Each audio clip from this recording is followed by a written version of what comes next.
अस्सलाम वालेकुम। DNN news के साथ मैं हूं नादरा आमिर। अब रुख करते हैं खबरों की तरफ। महकमा इनहार में करप्शन अरूज पर। छोटी नहरों की सफाई की आड़ में लाखों रुपए खुर्द-बुर्द। इलाहाबाद से गुजरने वाली नहरें गंदगी से भर गई, बार बंद टूट गया। डीसी कसूर नोटिस लें, मकामी जमींदारों का मुतालबा।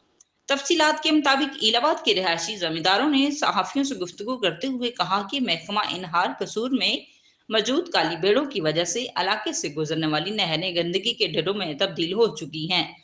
नाअहल और कामचोर मुलाजमीन की वजह से इन नहरों का पानी टेल तक नहीं पहुंच पाता। हालांकि सरकार की जानिब से नहरों की सफाई और बंद की मजबूती के लिए बाकायदा फंड जारी किया जाता है, लेकिन ये फंड नहरों की सफाई के बजाय इन करप्ट मुलाजमीन की जेबों में चला जाता है। और फिर भी करप्ट मुलाजमीन अफीसर बाला को मुतमिन करने के लिए फर्जी रिपोर्ट्स तैयार करके पेश कर देते हैं। महकमा इनहार कसूर की नाअहली की वजह से इन नहरों में कई बार 20-20 फुट चौड़े शगाफ पड़ चुके हैं, जिसकी वजह से मकामी जमींदारों की फसलों को शदीद नुकसान पहुंचा है।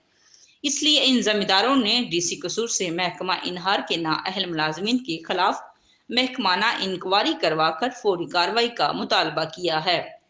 Report Syed Shaukat Kazmi, DNN news, Chunian.